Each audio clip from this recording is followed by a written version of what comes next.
Assalamu alaikum wa rahmatullahi wa barakatuh, dear girls, dear women at Girls Islamic Organization. It gives me great pleasure to be here with you talking about important issues.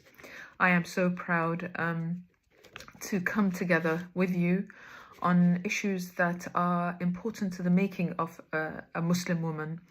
And I'm glad that your organization is able to nurture the needs of those young women in a society that is full with many different issues. Not always pessimistic, but inshallah, most of them that we engage with, inshallah, is optimistic. Although it's very difficult to see this through the genocide of Gaza today and the disturbing circumstances in other countries as well, such as Sudan and other places around the world. And it just makes us think, as Muslim women, what is my role? What should I be doing in the face of those tragedies? And how can I create change? Because for us as Muslims, the verse that stands out is إن أريد إلا الإصلاح ما استطعت وما توفيقي إلا بالله. I seek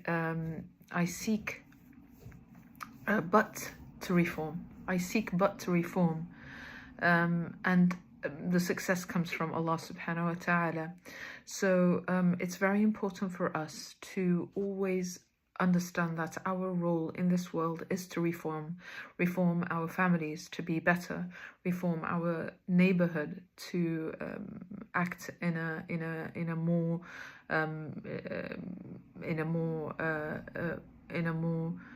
supporting way, let's see, to reform our societies, to get rid of bad habits and bad doings and replace them with good ones, and to also reform societies so they bring about justice and they reject injustice. And I think what's happening today and what we're seeing on our screens unfolding right in front of our eyes is one of the worst genocides that humanity has witnessed, where I don't think there's any other genocide that has happened in history where hour by hour we're watching the events. We know the perpetrator, they're not hiding their crimes, and we know the people who are under this brutalities are the people of Palestine. And it is very difficult for us to watch all this and just sit still, and some of us become overwhelmed with the lack of ability to bring about change, that they numb themselves to the point that they do not act anymore. And I think it's very important for us to understand that we are not concerned with the results. Allah subhanahu wa ta'ala asks us to exert effort and to give time, money, a dua. We engage with all our being spiritually, in the activism, in our knowledge and raising awareness, and also in coming together, mobilizing and organizing and advocacy to come together to create the change that we want to see. And it is the slow change. If we look at many verses in the Quran, like for example, the people of the cave or the men of the cave, Ashab al-Kahf. Ashab al-Kahf, if we read about them and we learn about their ages, they're young. Some people say they were between maybe 12 to 16 with some differences in opinions. So they were young men. What did they do? They ran away from the oppressive king, from the oppressive village that they lived in, who deserted their faith to please that king, and they ran to Allah with their faith. They knew if they stayed that they will risk their faith, they will risk the most precious thing that they have, their belief in Allah subhanahu wa ta'ala. So they came together, and then they heard that someone has let the secret out, and they have told people that there are few young men who meet to educate themselves and to strengthen their faith in Allah. So they ran to the cave, and what's happened to them? I think most of you know the story. They slept for how long? 309 years. And then Allah subhanahu wa ta'ala wakes them up, and when they wake up, they're not sure how long did they sleep. Some say a night, some say a day, but that is how long. They don't feel that they slept longer than that. And then they send someone to buy them food, and they realize that many years has passed by, but they've realized something else. the king has changed. A righteous king came after them. The whole village has turned back to the correct faith.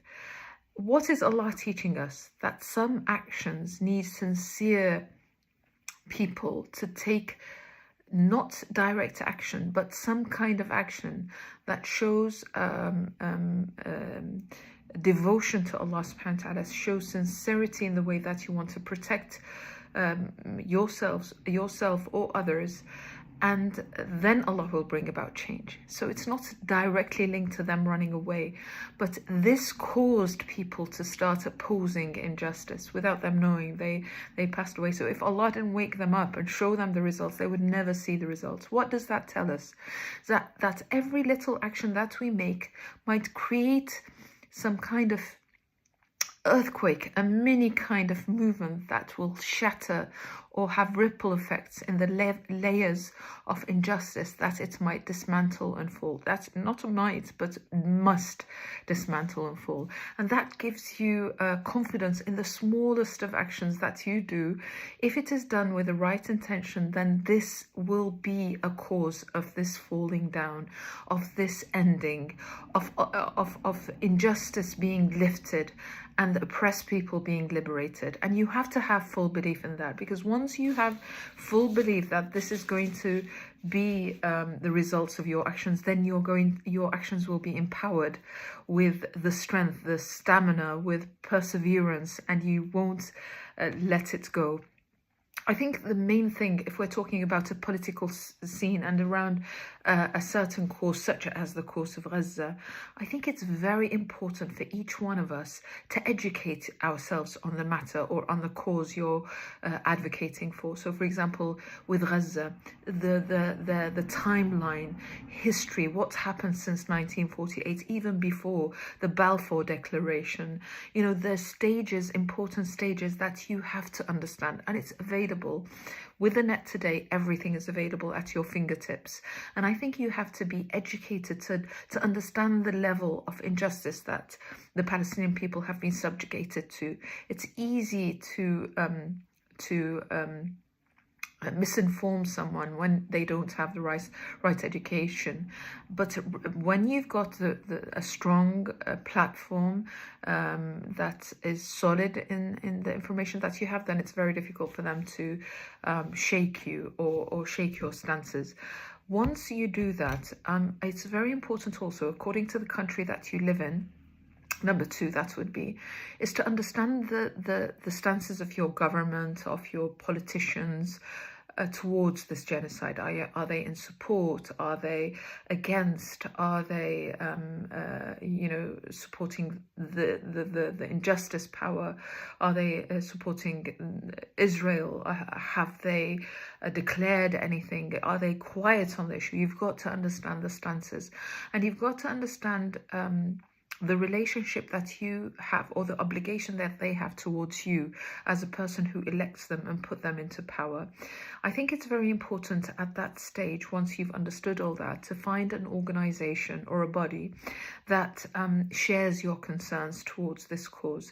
And you start finding, for example, an organization that works for Gaza, and you start finding a space for you or a place for you in that organization where you can volunteer, where you can grow, where you can fill the gaps. It's very important for you to understand your set of skills. What are you good at? Are you good at, for example, writing articles? Are you good at making films? Are you good at public speaking?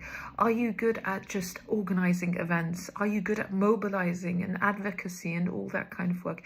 Once you've realized your strength, you could collaborate with others to create some kind of movement. I think it's very important to also attend the meetings that talk about this cause and to listen to those who are knowledgeable about the topic, so you grow in in power, in determination, and you know that you create the change. It's also very important for you to be trained in areas where you feel you are not so confident. So for example, let's say in public speaking, we need a speaker. So for example, in the UK, I'm sure you've heard that every 3 weeks for the past year, we've had protests that have mobilized hundreds of thousands of people coming onto the street, in some 500,000 people or even more, all protesting and marching for Palestine. Did they do anything? People might ask. Did they stop the genocide? It might not immediately affect it, but it has an effect on the street, on the hearts of people, on the people witnessing this injustice. And we're growing in number and we're strengthening each other. And this is very important for the Palestinians, if not now, then definitely in the future, to turn around this public opinion, to support the people of Palestine, and to know that Israeli is an occupation that has inflicted its pain and bombardment and brutality on the Palestinian people. And unfortunately, it has had support from the rest of the world. And our government here in the UK is complicit in this genocide. And it's very important to address this every few weeks, so the politicians don't feel that they have escaped with that. We are the continuous annoying voice that plays in their head and plays with their conscience and then holds them responsible. So it's very important. Imagine if there was nothing happening. So it's calm. Imagine the pain of the Palestinians knowing that the world has forgotten about them, or they're doing nothing. So this is, it cannot be replaced by inactivity. There has to be a continuous movement and mobilization to keep this issue, the topic of Palestinians, at the forefront. No one forgets about it. I think it's very important for us also to contact the Member of Parliaments, the politicians that we have elected them, and to demand that they take action against this genocide. These are important things and very easy things that we can start with. Once you become professional, you could move it on to others. You could ask your family to do the same. You could ask your friends to do the same, until you grow in power. You grow in a circle of people who understand that this reality will only be shifted if we start mobilizing and organizing and talking about the cause continuously until change happen. We also must renew and strengthen our efforts continuously to change the situation of those people. Remember, we are here created to enjoy good and forbid evil. This is evil, and we should join. We have to have collective efforts to join in demanding for goodness to be spread. All of these fits within our Islamic etiquettes, and I think it's very important for us to feel that this is an obligation. No one should remain silent. You cannot sit there and say, I can't make a change. Our collective efforts and the collective of our small actions will bring about change, and we should stay focused on this cause and always put your trust in Allah subhanahu wa ta'ala that this situation will change. You will be held accountable for the actions that you have put in, not for the big results that only Allah subhanahu wa ta'ala will grant us the blessings of a victory, inshallah, to the Palestinian people. They, inshallah, we pray that they are liberated soon and they live a life full of dignity and self-determination. May Allah subhanahu wa ta'ala bring this closer, and may Allah subhanahu wa ta'ala grant you all wisdom and the ability to act and to be amongst those who always bring about reform and change. Assalamu alaikum wa rahmatullahi wa barakatuh.